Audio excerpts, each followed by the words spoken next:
underrated. Keep them devastated. Ain't did nothing with the game, so I had to confiscate it. Steady bringing heat, guess that's why they hate it. I'ma keep talking my ish until you girl make it. No, I ain't popping bottles. Oh, what's up, everybody? I'm Extra, which I'm sure most of you already know that. In today's video, we're going to do the Q&A that I'm sure all of you are waiting for. And I know it probably sounds or feels weird to those of you who's never heard my voice, my actual voice before. Well, y'all probably heard it on the on a song, but you know, not like constantly talking. That's still a different thing. But anyway, so let's get into this Q&A that I took so long to make. So this is like a Q&A / get to know me kind of video. So the first question, do you regret something? What would you do differently if you woke up and was 21 years old again? So I'm one of those people where this hair flying around. I can have a regret, okay? But I also look at everything that has happened in my life as like a reason for where I am today. So yeah, sometimes we make bad decisions that probably weren't the best for us, but I feel like everything we kind of do helps mold us as people. So I don't really want to say that I regret it, but I wish I would have waited. But to answer the question, I regret probably having children really early on. I was 20 and my first child at least. I was 20 and I feel like I wasn't quite ready financially. Mentally, yes, because you know, most mothers have a motherly instinct that kicks in. So mine kicked in. So it wasn't about, you know, mentally. Next question. What are your goals for 2025 and 2030? Like, are there countries you want to see? So this may be cliche, but my main goal is just to be financially stable so that I can properly take care of my children and my family as well as myself. I've never been the type of person that's like, oh, I want to go to Dubai or I want to go to the Bahamas. Like, I will do those things like if I have the money to do it, but it's never been like a goal of mine. Which, like I said, I'm sure I would if I could, but I've never sat there like, oh, when I get rich, I'm going to go to China. Like, you know, it's just never really been a thing. I don't mind traveling, but I am like a homebody. So if I do travel, I travel with my family. And then if we are traveling, I just kind of want to go somewhere and chill. Like, that's kind of how I am. Like, I don't really care to party and, you know, just to be out and around people. Like, a lot of people, that's not really my thing. My main goal is just financial stability. And I want to make sure that all of my kids are just like good, like forever. I actively, you know, in the dictionary, reading random stuff. Like that's what I like to do. So those are my goals, you know. More money, better education, I guess. And no, I'm not saying I'm uneducated. That's not what I'm saying. I just like to learn new stuff. So if I could say where I want to be, and by 2030, I want to have a really big house. My dream car, I have 2 dream cars, which are not dream cars, but I want a Camaro and I want a Tahoe. I don't know what it is about those cars, but I want them. I need them. I gotta have them. I'm gonna get them. See there? There you go. Next question. Have you ever had pets? Yes. Many years ago when I was about 4 to 5 years old, I had a dog named Rocky. Very sweet dog. Big dog. Hyper. Fun. He died, don't know exactly which year. I was kind of young, but it wasn't shortly, you know, after we kind of got him. But we had him for a minute, but he passed away, and my mom was so torn. But then about the time I was maybe 7, we got a cat, and his name was Tiger. If any of you like really actively follow me, you guys would have saw the post that I made back in, I want to say 2 years ago. I made a post about him because he died, and we had him for 16 years. He was almost 17, and we had him for 16 years, and he passed away, and that really affected me. I actually got off YouTube for a little while because he was like literally my best friend. Like, you know, I have panic disorder, so whenever I didn't feel good, of course, you know, my cat doesn't know that, but somehow he knew that. Like, he would jump in the bed with me, he would lay with me, it would help me feel better. It was like he was literally my companion. He was my first son, everything. Like, I loved him. So rest in peace to Rocky and Tiger. They ask you how you are, you just have to say that you're fine when you're not really fine, but you just can't get into. Next question. How old were you when you had your first child? I actually mentioned this one. I was 20. Was I 20? Yeah. Was I 20? Yeah. I was 20. I'm 20 years older than her. She's 6 now. I'm 26. So yeah, I was 20. Do you ever think about that there are real people behind these accounts? Are you proud of your community and what you build on YouTube? Absolutely. So sometimes, not often, I'll get comments that have me like, okay. And then a lot of times I get comments that have me like, you know, and being that my main thing is ASMR, I kind of dealt with, when I first started doing it, like my family kind of like, oh, it's weird. And, you know, people talk, people are going to talk. So even if they don't say it to your face, you know, they're probably saying it. But it doesn't matter because I knew that the reason I was doing it was to help people out. And that was my main goal anyway. So to get the feedback that what I was doing, I was accomplishing that goal, is perfect. It works for me. So I started ASMR because, you know, someone in my family passed away, and then I couldn't sleep, and then I found it and I was knocked out, and I'm like, wow, it really works. And then I just liked the way it felt, so I started making it for that reason. I'm like, I want to help people out the same way I got helped. So I definitely think about it, and I appreciate it. And it's like, it's crazy because sometimes, like if I get a DM or something on Instagram and then people are just like, I'm a huge fan. Like, I just don't look at myself as, you know, being that person where to have fans. That's why I don't call you guys my subs. I don't call you guys my fans. Like, I call y'all literally my best friends because that's what I feel like y'all are. All the ones that comment all the time, watch my videos, reach out to me, genuinely love my content. Like, that is who I do it for. And it's just, it's overwhelming, like in a good way. So I'm definitely proud of what I've built and what you guys have helped me build. I can't even say I did it myself because, yeah, I made a video. I may edit the video, but at the end of the day, you guys are the ones that watch it. You guys are the ones that motivate me to keep putting new content out, because let's just say I was putting videos out and not getting any kind of views or any type of feedback. I'd probably quit, because then it's like I'm basically doing it for no reason, because nobody is, you know, taking heed of the art of it. So what I've built on YouTube is not just me. Like, you guys are a really big part of that. So I want to formally say, I thank each and every one of you. I know I say it a lot. I say thank you for being a loyal best friend, but I truly mean it. From the bottom, the top, the left, the right, the middle of my heart. Like,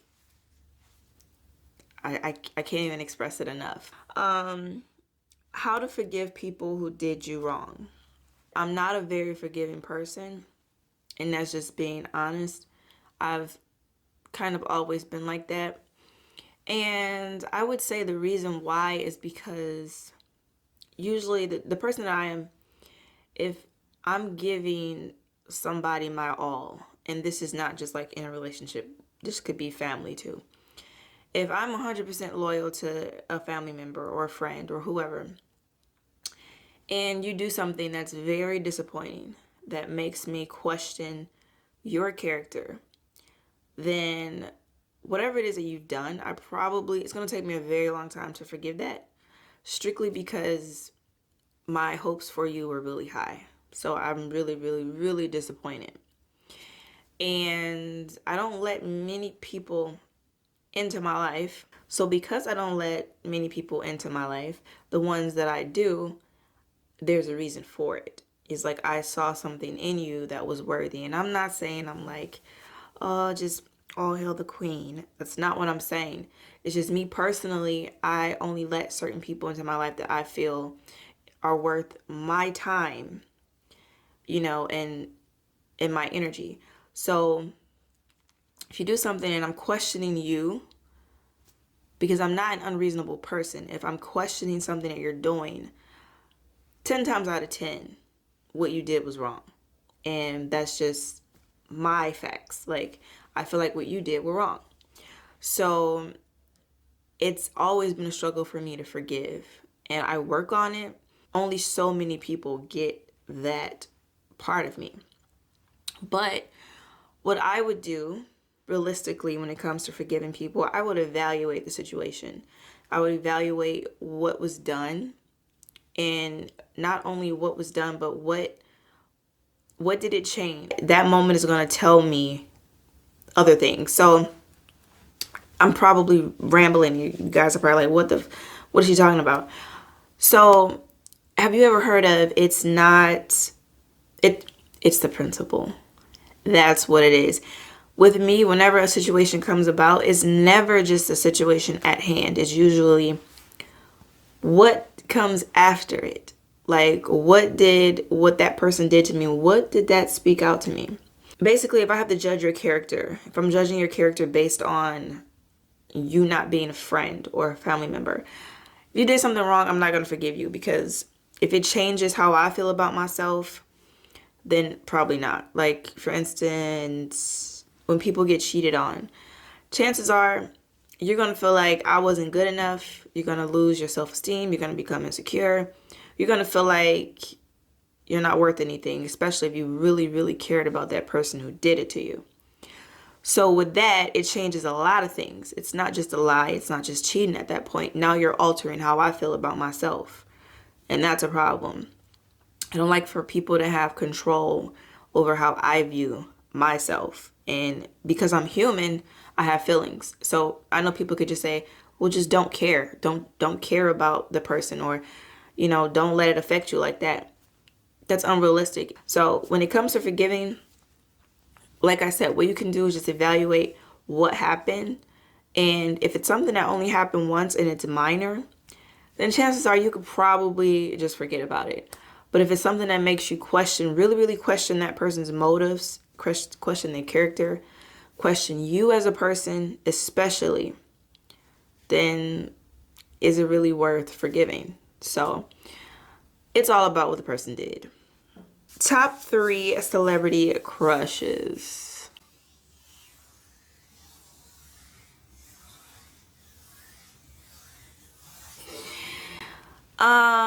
It's kind of hard because I for some reason I can only think of one right now. I'm going to start with number 1 is Omarion, okay? Number 2, who do I look at and say, oh, they're really nice looking?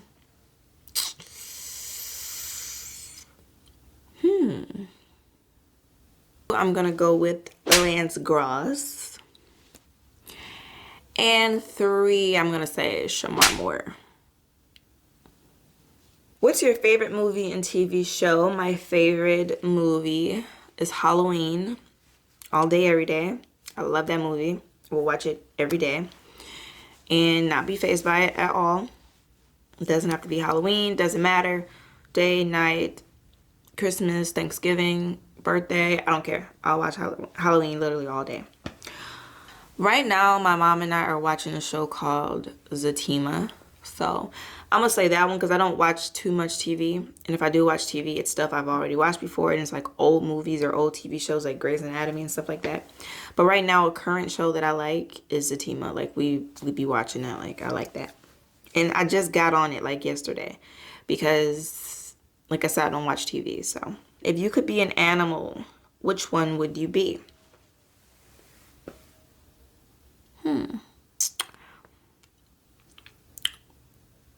I think I would be like a bear. And the reason is because they're like super powerful, you know? They're just out and about in the woods, just minding their business. And I like to be alone. So I would be a bear because they tear some stuff up.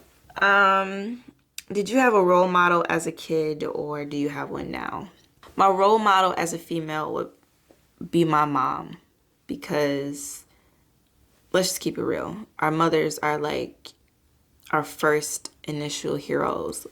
Like no matter what, when you have that mother that is just strong and cares about her kids and her family, as a female, that is what you strive to be like. Like no superheroes or superwoman, all that. Like it's my mom. Like everything that she dealt with last year, like last year just basically showed me how strong she really was because she held it all together for her kids, for her family, and she did what she had to do to get better. So, and I know that was a tough time for her. Probably only seen her cry like twice. And honestly, that was after the fact. So, yeah, my mom, because I admire her strength. I admire her will. I admire her talents. Just everything that she does is just a depiction of what I want to be when I get her age. So, and she's very old. Just kidding. Okay, how comfortable were you when you first started doing YouTube? I was not comfortable at all. When I first did a YouTube video, I was just like, I'm gonna look like a fool talking to my camera, doing all this and that. I'm like, I'm gonna look crazy. I felt crazy. But then like the first video I posted, I got some love on it and I was just like, okay, I can mess with this. It's not that bad. It was actually pretty fun. So I just kept doing it. So I wasn't very comfortable at the beginning, but I would say after like the first week, I was not a veteran, but it was just like, it wasn't that big of a deal to me. It was actually pretty cool. So yeah. All right. The question I didn't want to answer because it's just like, I just feel like it's so devious. Like I know he did not, try to, it's a good question. So I'll give him that. If you had to pick between YouTube or doing music, which would you choose? First of all, why would you ask me this? Because that's a hard one. And the reason why it's so hard is because I've built relationships with people doing ASMR. And I feel like I owe that to y'all, to keep doing that because I started it. So it would be wrong to just leave. Then again, it's like music has always been my passion. Music is what makes me happy. Music is what puts me in a different place. I'm able to express myself in ways that I probably wouldn't, like on the regular.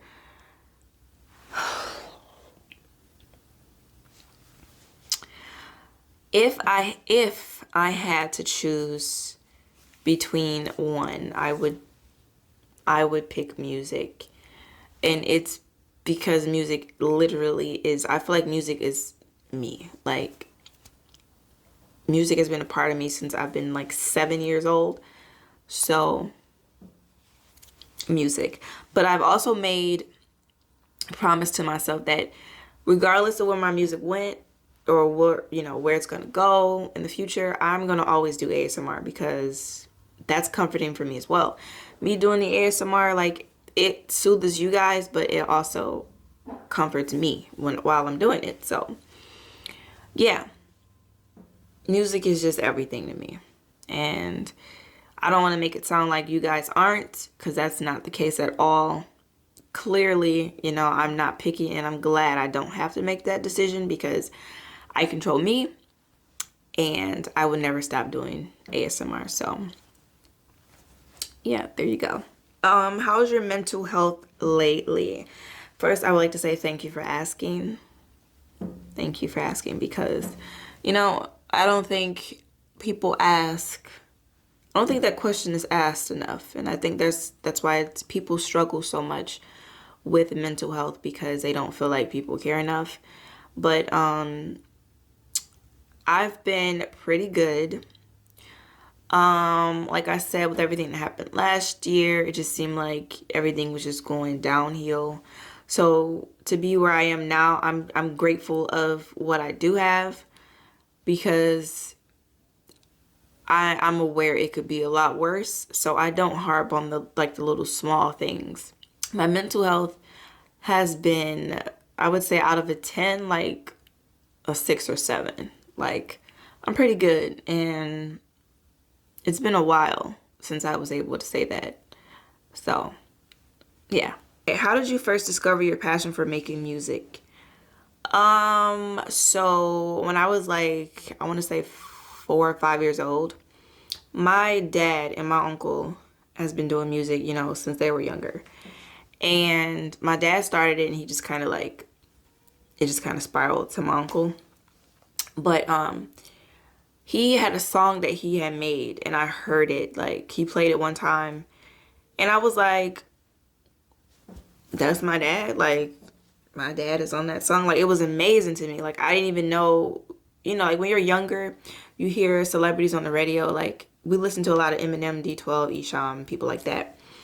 And I was just like, if you're on a song, you're famous. Like, no regular person can do music. I wasn't aware that anybody who had a studio could, you know, record a song. So I heard this song, and I'm just like, oh my God, he got a song. And I liked it. Like, I memorized it and everything.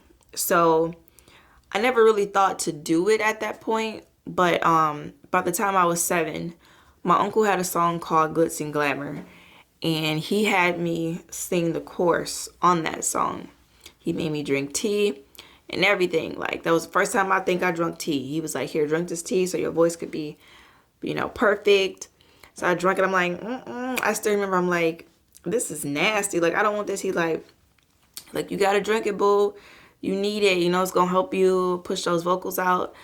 And I'm just like, and I didn't even realize that moment right there was literally about to change my life, because it introduced me to not only, you know, recording music, but then I eventually started, 2 years later, I started writing music. So I would say the first moment I really, really, really realized that music was what I wanted to do, or that I liked doing, was when I recorded that song with my uncle. I enjoyed singing. I enjoyed hearing my vocals play back. And then when I got 9, I wrote my first song. And then that's when I learned that I actually had a talent for it, because I was able to do it myself. It's not like I was just, you know, rapping or singing somebody else's, you know, vocals that they wrote down. I wrote my own, and I recorded them. And I actually have the song. Should I let you guys hear it? If you guys want to hear the song that I made when I was 10 years old, comment below, and I'll let you guys hear it. Do you have a legacy you'll like to create for yourself? What does it look like? Basically, I want to go down as a female artist from Detroit who stayed true to herself, her craft, and the things that she believed in, because I'm not a female of shaking my behind. I'm not a female of, you know, not having clothes on in my videos, and I don't rap about, you know, men's genitals and all that, and about my own. You know, that's just, I don't do that. So I just want to be known as someone who was true to hip hop. Like, I make hip hop music, and that's what I want to be known for. I don't want to be known for somebody who just did one song, you know, got famous, and then she's gone. I don't want it to be like that. I want to make my mark, and I want it to always be there forever. And the main thing I want them to say is, she was real, period. If you were to move to another country, which one would you pick? I just had this conversation. If I had to pick, honestly, it'll probably be Canada, and that's only because it's so close to me. Which part of the D are you from? I'm from the east side. Not that far from like 8 Mile and grass shit and all that. I grew up on Glenfield, if you know what that is. Have you sang professionally? No, I'm actually not a singer. I can sing a little bit, but it's not something that I say like, oh yeah, I can sing. I'm a singer. No, I'm a rapper. Okay, I don't sing. Will you be making more ASMR? Of course, of course, of course. So that is it for all of the questions. If you guys would like to do this again, let me know, and I will surely put out another video. This channel is going to be having a bunch of random stuff, like vlogs and hauls and just whatever I feel like doing. Anything you guys can come up with, shoot it to my DMs, and we'll go from there.